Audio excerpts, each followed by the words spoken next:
So we are a month, actually a little less at this point, away from Destiny 2 Renegades, meaning we need to make sure our builds will stand the test of time. And that's exactly what we're going to be doing today with this solar build. Offer you a killer day one experience for Renegades if you aim for some explosive survivability, or maybe you want that killer experience right now. Whatever this may be, this build has you covered. Now, before we jump into the specifics, I just want to mention that if you enjoy the build and want more from me, be sure to hit that subscribe button and bell to be notified on when my next video drops. With that out the way, let's lay the groundwork for what this build is. So when it comes to exotics, the Path of the Burning Steps will be the main exotic armor to use. It's what makes the build so explosive while offering some juice to a perk like Incandescent. And with the healing abilities of the solar subclass, we have a build that not only can dish out some effective damage, but keep us alive fairly easy. So with this exotic, it's important to note how it works. Before the Edge of Fate, this was a simple and pretty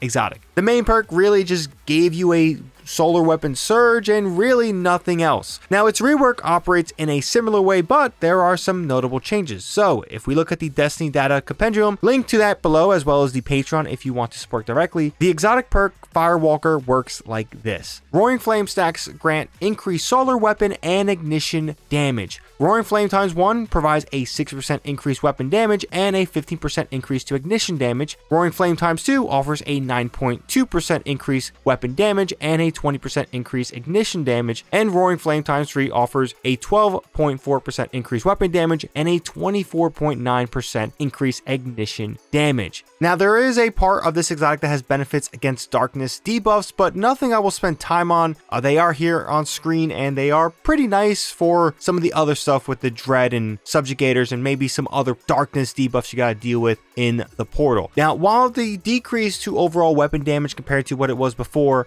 may seem like a nerf with this exotic, it's really not. The weapon stat here plays big, plus the fact that we are buffing ignition damage makes Incandescent an even more wild experience, and I do think gives it a much needed edge against a perk like Burning Ambition. And technically, yes, you can use Burning Ambition, but when it comes to overall consistency here, Incandescent is easily the victor here amongst the two perks when it comes to ignition damage and getting consistent results, thus making it the best perk to pair with this exotic. Now, to understand the other half of what this exotic adds to, let's jump into the game and talk about the rest of the build.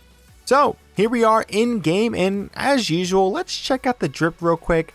I definitely went for the fences on this one, and I really like what we came up with here. But let's jump into the solar subclass and talk about what we're working with here. So when it comes to supers, we're personally going to be using Hammer of Soul. The reason why this is the case, I mean, technically this is a roaming super as well, but I just feel like Hammer of Soul is something I like a little bit more than Burning Maul as a whole. If you guys feel the opposite, feel free to change this, nothing too crazy. And I'm not going to limit you on super choices. This is a very free option for you. For abilities, we're using a Rally Barricade, High Lift Supremacy, Throwing Hammer, and then a Healing Grenade for some of that survivability. Throwing Hammer has been addressed, so this really should feel like it did in the past or before the cooldown was introduced. It is really good, and what we're going for here is going to be essential to what you want in this build. Aspects: Soul Evictus, basically solar ability final blows, Hammer of Soul impacts, and defeating scorched targets creates sunspots. Your abilities regenerate faster and your super drains more slowly while standing in a sunspot. Sunspots apply scorch and deal damage to targets inside. Entering a sunspot applies restoration. So this is going to be a must have aspect for what we're going for here. We're going to be generating a lot of sunspots with some of the stuff we got with Incandescent and Path of Burning Steps. This really is going to make this build feel a lot more cracked when it comes to just dishing out a lot of nonsense. And then we are going to be having Roaring Flames.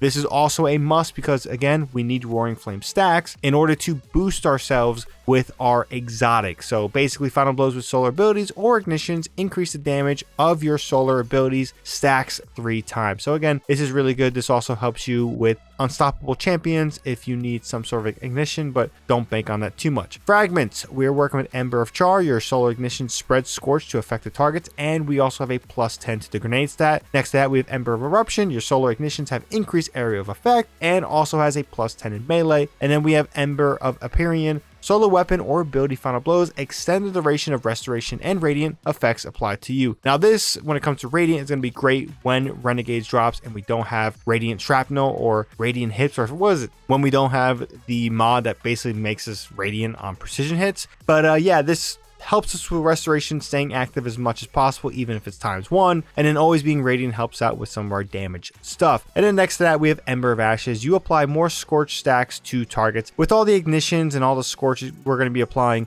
this also is a must and makes this just a wild experience.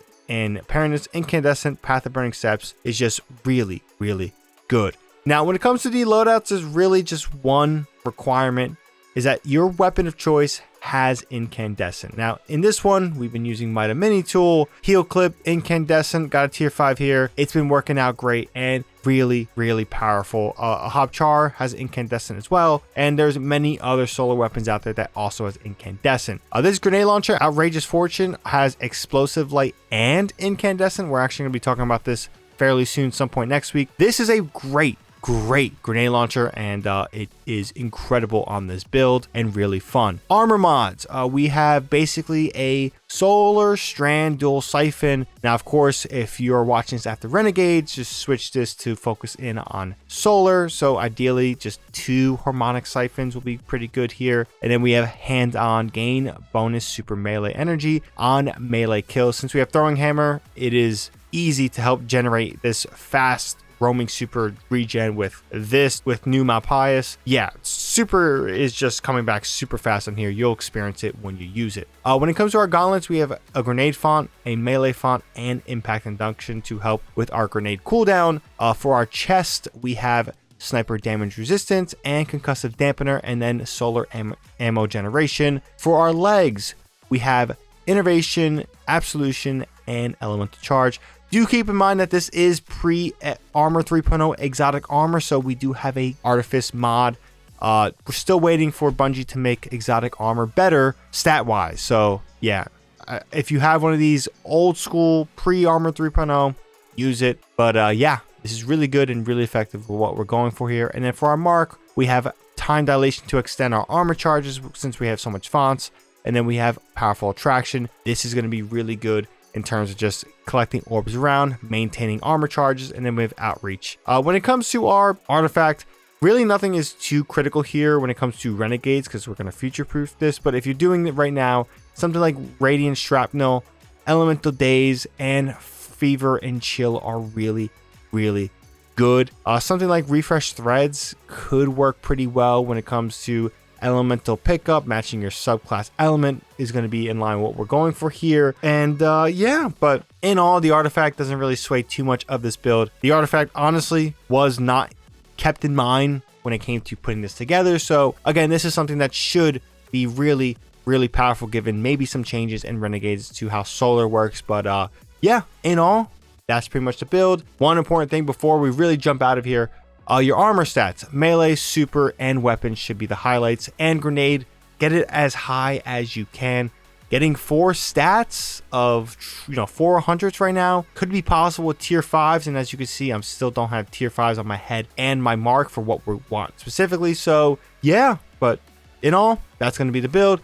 Let's jump out and wrap up this video. So yeah, this solar build is going to be on the simple and powerful side. Again, the only criteria you're going to be needing here is going to be incandescent in some capacity, whether that be Sunshot, the exotic hand cannon, whether it be a legendary weapon or a power weapon, whatever it may be, use incandescent with the passive burning steps, and you will be having an explosive time with this build. But in all, let me know your comments down below on how you feel about this build. Of course, if you want to pull it for yourself, there will be a dim link in the description and pinned comment below, or a mobile Linux link to have everything there if you want to use that instead. But yeah, I really enjoy this build. It's kind of been what I've been using the past couple weeks. Want to share with you guys, and this is certainly going to be one of those future-proof Renegade builds. And yeah, hopefully we get some information soon on the sandbox we're going to be playing. But in all, leave your thoughts down below. If you enjoyed, drop this video a like, helps out the video a ton. And of course, for more content for myself, be sure to hit that subscribe button and bell to be notified on when I do